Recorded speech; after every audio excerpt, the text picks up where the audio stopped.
Jesus Christ is Lord.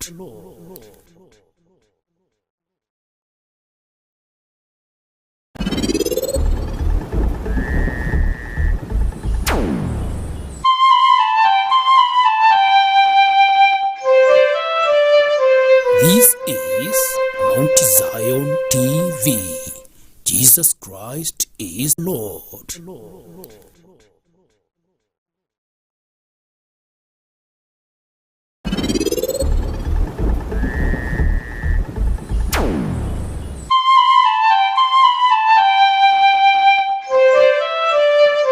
This is Mount Zion TV. Jesus Christ is Lord.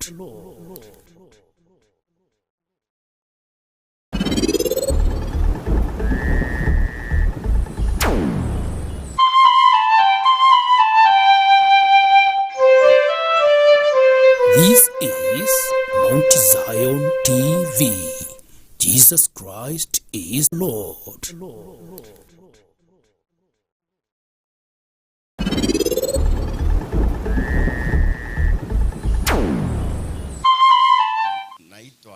Jina yangu naitwa Joseph Kaigongi Mutindwa. I am the county coordinator for WASH, Water, Sanitation and Hygiene. Those are the initials for WASH. And today I'm glad to be here in Mount Zion TV to discuss briefly on water-related diseases or water-related infections. And to start, I would like to talk on water. Water as a resource, because water is really a resource. And actually water has its own characteristics. And I want to majorly talk on water, characteristics of water as a resource, not scientifically as water is known. As a resource, water is homogeneous. I mean that the water that is in America is the same water that is in Kenya. It has the same composition. And water is everywhere. Another characteristic is that water is everywhere because 70%, nearly 70% of the globe, 70% of the earth is comprised of water. So water is everywhere. And water as a resource, it is a renewable resource whereby it circulates in nature. And as it circulates, it becomes clean. Its quality is restored as it circulates from one state to another. Like for example, water could be in solid form, it could be in liquid form, it could be in gaseous form. In all those states, water is restored. The state of water is restored. And at times, water could be contaminated. But when it evaporates, it becomes in gaseous form. When it's in gaseous form, it condenses, and then it becomes in solid form. Then, after now, it condenses and it rains as rain. It's now in liquid form. That water is no longer contaminated. It changes. Its nature is restored. Again, when we talk of classification of water, we may talk of rainwater, which could be in form of snow or even water, rain and snow. And number two, we may talk of it as surface water. When we talk of surface water, We look at water that is running on the surface, like the river, the lake. Those are the water in the dam. We also have the groundwater. The groundwater, that is the springs. We have the wells. We have the shallow wells and the deep wells. We have another class of water. That is the water that is in snow and rain. When we talk of water-related diseases, we have several categories. And I want to start with the water-washed category. Those are diseases that are transmitted through the skin. When skin comes in contact with dirty water or contaminated water, where somebody gets scabies, or even diseases like trachoma, when it comes in contaminated water, especially water that is contaminated with fecal matter, accesses our eyes. We may likely get the trachoma. We have also diarrheal diseases. And here in the diarrheal diseases, we have categories of dysentery. We have the bacillary dysentery. They're in the class of diarrheal diseases due to water washed. We have water-based infections. Water-based infections. Here we have diseases due to which acquired through penetration of the skin, like the schistosomiasis, the water that is stagnated when the snails lay their eggs. Na hiyo mayai yake sasa ikiarch inakuwa saccharii. Those saccharii, when they access your skin, they go straight to the urinary bladder, where they launch there, and then you develop conditions. The schistosomiasis, we have the schistosoma hematobium, the schistosoma mansoni. Yeah, we have those conditions, water-based conditions, which come about injection. When we ingest, contaminated water, we may develop the guinea worms, and the guinea worms at times they may launch even on our skin, na at times inatolewa ikiwa kamba mrefu sana hiyo guinea worm. Ingawaje we were looking for the guinea worm lastly. I don't know whether people found it. There was a reward for it.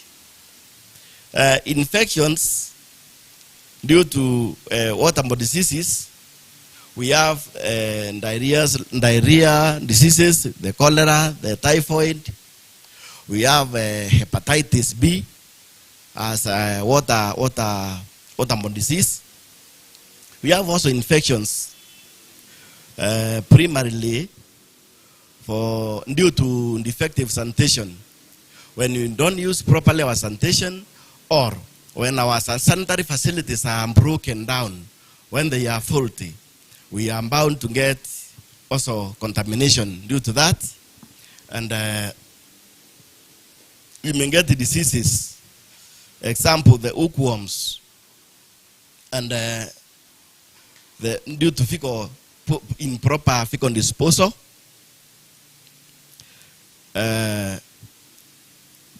I would like to talk on the preventive measures. How do we prevent these diseases? How do we prevent these conditions so that we can know actually what to do?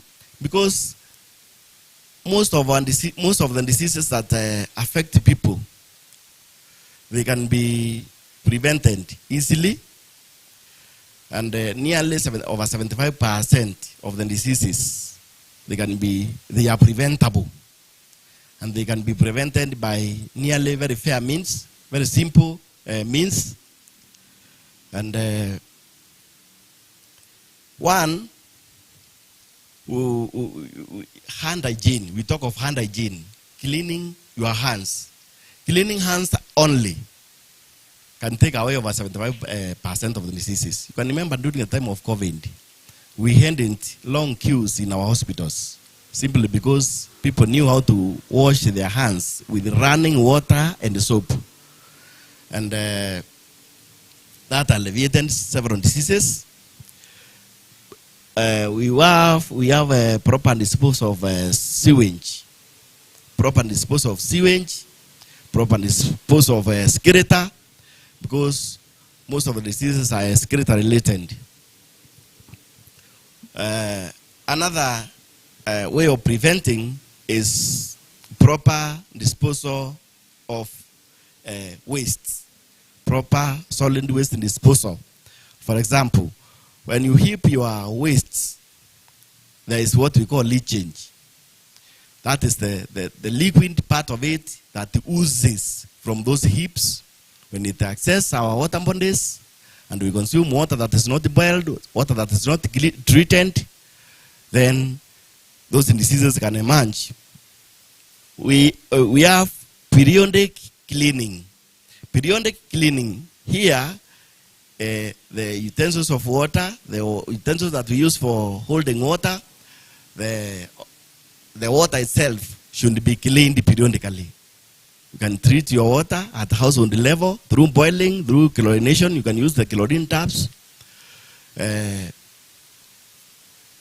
Water for the community can also be treated, can be chlorinated. And by doing so, you prevent these water-related diseases. The standards, proper standards of hygiene or hygiene practices, they should be strictly maintained, especially in our eateries. In our eateries, in our eating places, public eating places, the hotels, those hygiene practices should be maintained always. We have water in private, and the water in private supplies should be treated also. They should be routinely, that water should be routinely tested for coliforms and other forms of bacteria. And here by coliforms, I mean checking on water that is contaminated with fecal matter. It should be free from coliforms. I'm saying this because most of people in Meru, in fact 76%, they are using improved sanitation, whereas there is that remaining percentage that is using unsanitary ways of disposing their waste. In Meru, we have reached 90% of latrine coverage, meaning there are 10% remaining, and this is a very big population who are either sharing the toilets or they are using open defecation. They are defecating in the field or in the open, posing a great problem to the residents of Meru. I would urge that we use our sanitary facilities properly and in the right way. Because nearly we are losing a lot of money through sicknesses due to respiratory-related issues. Approximately 816 million every year is lost through sicknesses, diseases that we can easily prevent. And in the world, they are talking of 21 billion in the world. We are losing 21 billion in the world annually due to excreta-related diseases. And for that reason, we need to be keen on this one. I said over 78% of residents in Meru, they are using improved sanitation, meaning the percentage that is remaining. You may think it's a small portion of the population, but 1% is around 15 households. 15 households translates to one household has 5 members on average. So if you multiply 5 by 15, you can get the population. Then that big population that is posing that risk. So as I wind up, I would like to urge everybody to ensure that they take safe water, potable water, water that is safe for their health. Otherwise, thank you very much. You may follow through the WhatsApp, the Facebook, and also through YouTube, Mount Zion TV. My phone number is there, 0729 045 411. Mr. Joseph Kayongi Mutindwa. The other number is 0715 086 354. This week, we shall be having a public health week from 22nd to 26th. We have several activities going around in all sub-counties, in all 11 sub-counties. People are taking blood pressure to the public. We have screening for diabetes. We have many other activities. Free consortium through our officers. Any question, any query is answered by our officers. They are very much available, very active, very vibrant this week. So if you pop in our offices, any of the public office, even in town, we have some areas where we have designated for screening, hypertension and diabetes. Like in Maua, we have Kashiongo area. Kama Maua, tuko hapo Kashiongo. Our officers wakenda bareo, wakibu the screening. Junction area ingia itakuwa endocation. Nara, Watonyera, Barabau Yadru. Au junction itakuwa endocation. Kukendra kwena bangi bana tent yona bakibu with us screening. Especially Jumatano. On tukunkume wakenda bareo. Na wakabu with this week for nearly 3 days or so. Na every other town kukendra kwena very vibrant exercises. Rige they ikiendelea. Na activity nyingi mno ikiendelea. Services ikenda safe for free. Sa public health. Na inkuria mwingi yuitorie yuewa utungata na officers betu public health na ara wende kia kuria kiuria kia public health no uria kiuria na bakweleza. Otherwise, all the best. May God bless you. May God bless Mount Zion. Thank you very much.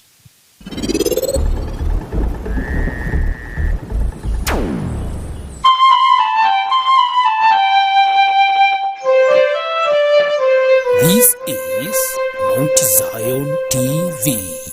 Jesus Christ is Lord.